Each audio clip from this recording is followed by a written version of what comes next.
G'day you mob, Pete here. Welcome to this episode of Aussie English. Today we are going to be reacting to the video Moving to Australia, 10 things that shocked us about moving to Australia from the UK. From the channel Sarah Bolson, so go check them out. Don't forget you can listen to this episode on the Aussie English podcast for free as well. It's on Spotify, it's on Apple Podcasts, anywhere you get your podcasts. Besides that, where are my headphones? We are going to tell you about our top 10 shocks or things that were unexpected for us since moving from the UK to Perth, Australia. So number one, there is a niche shop for absolutely everything. So we knew that we weren't going to be able to rely on online shopping or specifically Amazon as much as we did back in the UK. But what we weren't expecting for that to mean is that the shopping culture has developed into the fact that there is literally a shop for everything. Barbecue shop specifically for barbecues. A tennis shop? Just tennis for tennis? only sportswear. Wait, this is weird? This is weird?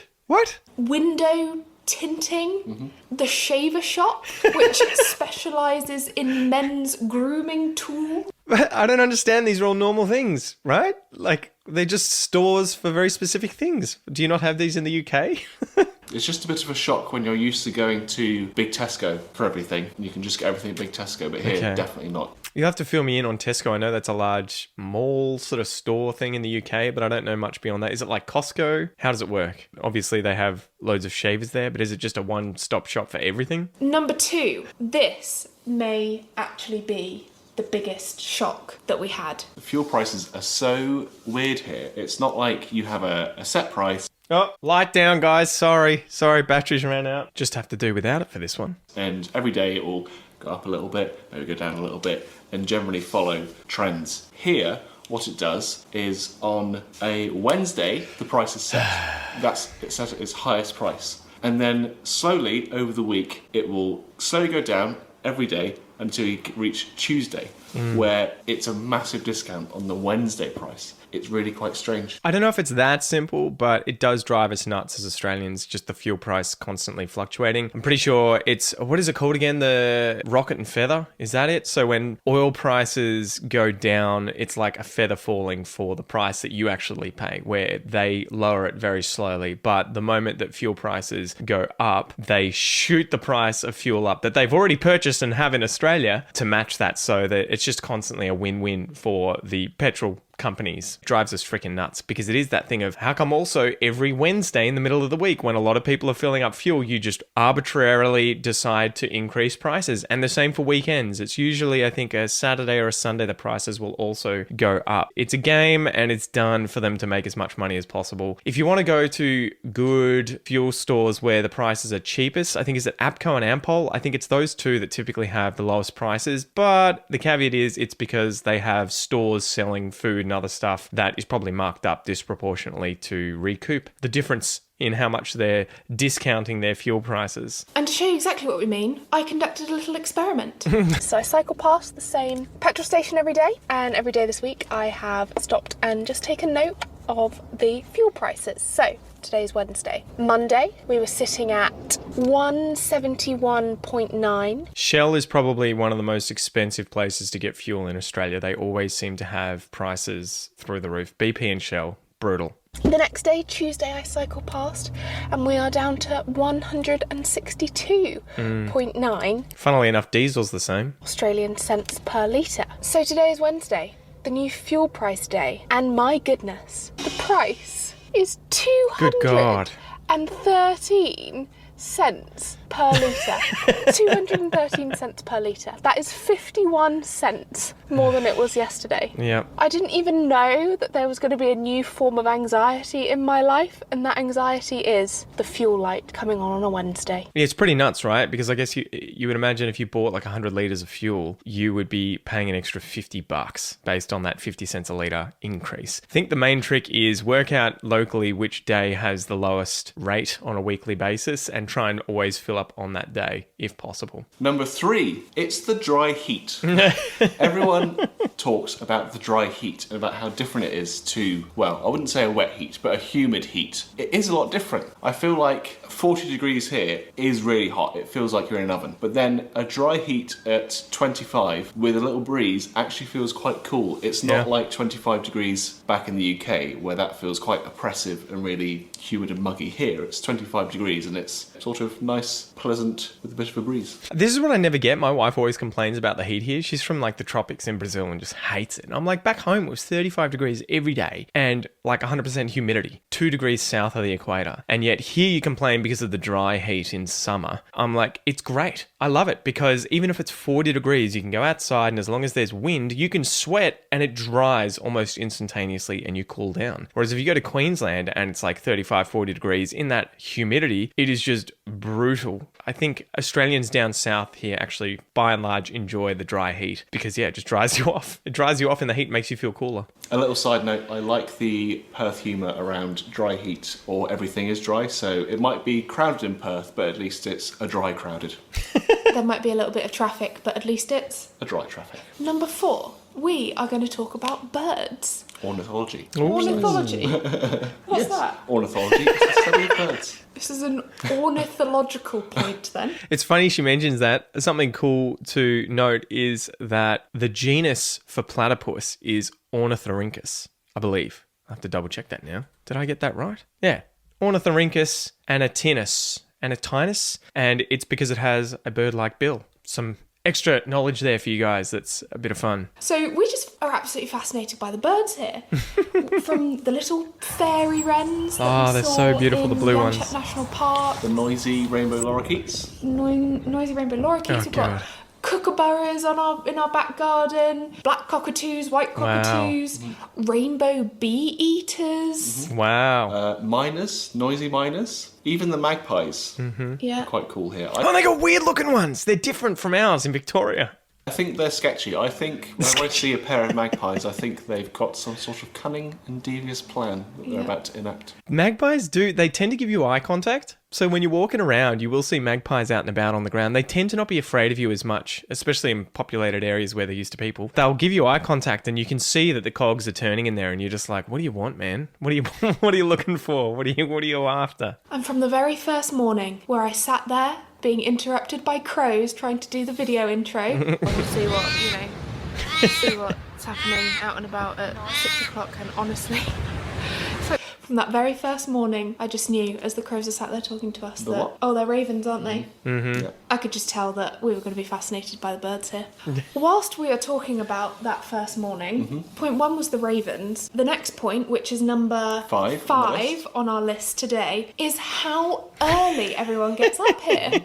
Well, the sun rises at like 5. I think even earlier. I think it might be 4:30 in the middle of December. Oh my God. Sunrise is really early, so everyone gets up really early and the day starts at 5 o'clock in the morning. Everyone's out for a run, everyone's out for a swim, which is delightful. The coffee shop's open at like 6 a.m, which is great. But It's almost like you need a system where the clocks shift forward by an hour in the summer. Weird. Who would have thought of something like that? I don't know. strange. Weird. No. She's referring to daylight savings, so we have that on the East Coast here, guys. Next up on the list, we are going to talk about four-wheel drive culture.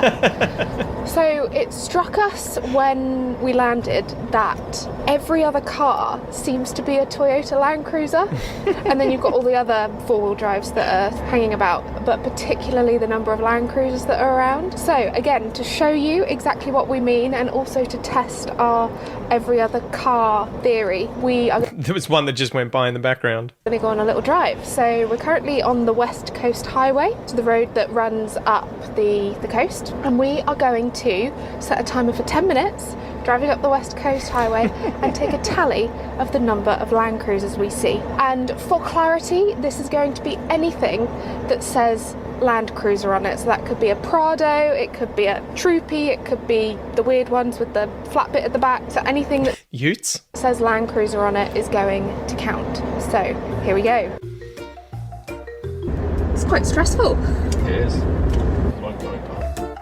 2, 3, 6.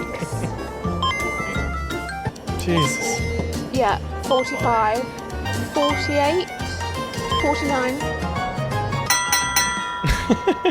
So in our 10-minute drive, we saw 49 Land Cruisers. Oh my god. So maybe it's not every other car, but I don't know. Let me know what you think. It is one of these common things. I guess we just take for granted the fact that young men in particular have the hobby or interest of four-wheel driving and camping. You will see that quite often. There are also so many tradies who are young men who end up with these cars because they're tax deductible, so they end up with, huge four-wheel drives, and it's a cultural thing where I think young men like that really get into quite often. Camping, fishing, four-wheel driving, it's a very blokey kind of thing that we do in Australia, and you'll have to let me know, do you guys do this overseas? Do you have some sort of equivalent where you guys end up with vehicles of a certain type or nature? Because it is funny that if you were to think about other cultures like migrants that come here, like you don't see the same kind of interest in four-wheel driving. It's a very Australian, young, male, blokey dominated kind of hobby. Yeah, and I think you'll see Land Cruisers because they're so reliable. They're cheap to repair. They're Toyota. They're very, very reliable. And they just don't conk out. They just keep going. It was funny, I had a lesson recently with an Indian student and he was telling me, I just bought a new car. And I was like, Camry.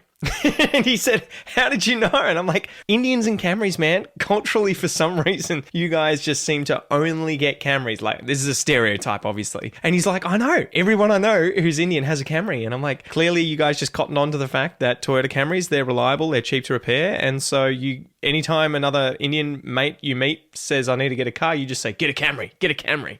So, we're now on the Mitchell Freeway, which most Perthians will recognise. It's a pretty major freeway around Perth. I just thought I'd comment on the general driving attitude. They tend to stick to the speed limit. I'm laughing here because it couldn't be the opposite here in Victoria. And this is something my wife pointed out to me when she got her license only a year or so ago, and she's driving around. She's like, why does everyone always zoom past me doing 10, 20 kilometers above the speed limit? Why are they in such a rush? And I'm like, don't know. But that's why we have speed cameras everywhere. That's why you see people getting pulled over all the time. I feel like Australians have a bad habit of speeding. It's interesting if it's a different culture in Western Australia where apparently everyone sticks to the speed limit. I have a feeling that, I don't know, maybe they're speeding. Maybe they're the ones that are driving too fast and they're like, God, everyone else is driving so slow. I've got my cruise control currently set to 100, which is the speed limit.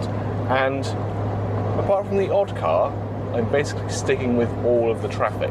See, this never happens to me. I will stick it on 100 or slightly above because I know that my car's odometer is slow for the actual speed that it's doing. So anytime it's at 100, it's actually doing something like 93. So I'll quite often stick it at where I think about 100 is, and everyone just overtakes me. It's a bit culture shock moment because back in the UK, we have the sort of 10% rule, which is you can go 10% above the speed limit. So really? That's a rule?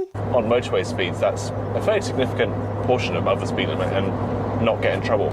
Doesn't that just shift the speed limit up 10%? Isn't that really what you've done? You might as well just say that there's no 10% rule and the speed limit is 10% higher than we otherwise have it. So your speeding fines start a lot earlier than ours do. 3 kilometers, I think it is. 3 kilometers above the speed limit. If you do that, so if you're in a 100 zone, you're doing 103, or maybe you have to do over that. You have to do 104. That's when you get fined. So it is, there isn't that much leeway. I think that leads to less people speeding.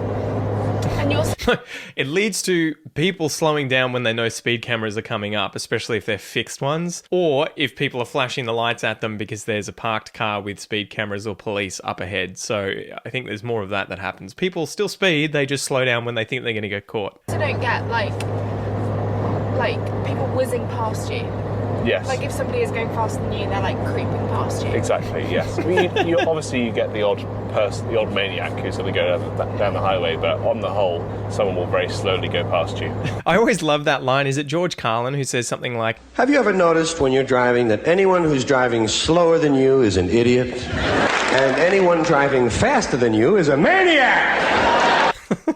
Point number 8. Every cafe you've been to is excellent. I haven't had a bad coffee yet in Perth, and I know that there's some quite fierce rivalry between different cities and Oz as to where the best coffee is. I can't comment on where the best is, but I can tell you the coffee here is really good. Before, like in the UK, if we were going to go out for coffee, we would do a lot of research. We would look on TripAdvisor, we'd look at Google reviews to make sure where we're going was actually really good. But we just don't need to do that here. Even when we were doing our big long 10-hour drive to Esperance, just pull over on the side of the road in the middle of absolute nowhere, good coffee. It's true. Pretty much everywhere in Australia, it's easy to find it. That doesn't mean to say that there are no places where you can get shit coffee. It is just a lot less common because I think there is just so much competition for really good quality coffee, and it's easy to do. Get an espresso machine, get good beans, don't overcook the milk, don't pour the espresso too fast, grind it correctly. It's easy to do this well if you know how to, and the competition has just led to good coffee being everywhere. It's just really funny because there are definitely places that they'll mess up one aspect to the coffee. They'll make it too hot, they'll pour it too fast, they'll burn the milk, they'll do something, and it gets to the point where almost instantly if you get a bad one, and you'll just be like, what the fuck?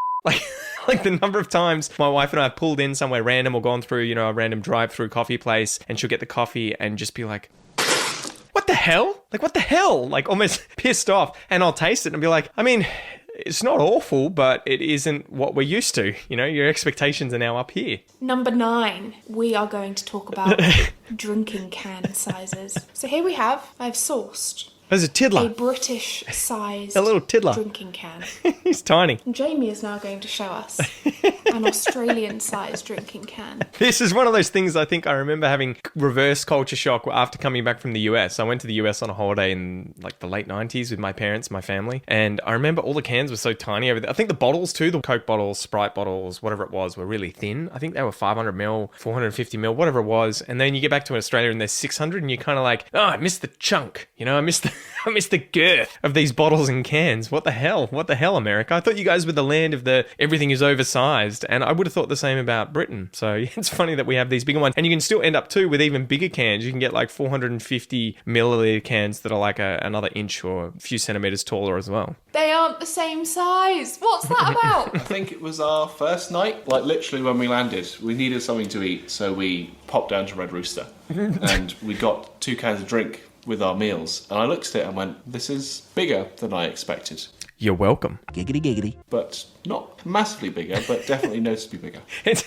It's larger, but it's not unpleasant. So Australian can sizes are 375 millilitres. Yep. And we would be more used to a 330 millilitre can. I'd feel jibbed. It's amazing how just small things like this throw you off, especially when drinking alcohol and beer, because the beer bottle sizes are still 330 millilitres. So here we are, one of us would be drinking bottles, one of us would be drinking cans, thinking we're getting through the same amount, but no. The person who's drinking the cans has a far better deal. One of those things you'll notice too, if you get hipster type beer, the can sizes vary all over the shop. I don't know how they decide, but there'll be small ones, there'll be fat ones, thin ones, tall ones. They seem to not be a consistent 375 milliliter size with those kind of niche brewery type beers. I've noticed that at Dan Murphy's when I go and check those out. I'm always like, God damn, these sizes all over the shop. The cans are all different sizes and they just don't stack evenly. Or if you get a mixed pack and you chuck it into a 6-pack top thing, you're sort of like, why are they all wonky? They don't match up. Number 10. Here we It's go. the last point on the list, and that is why on earth it took us so long to make the decision to come out here.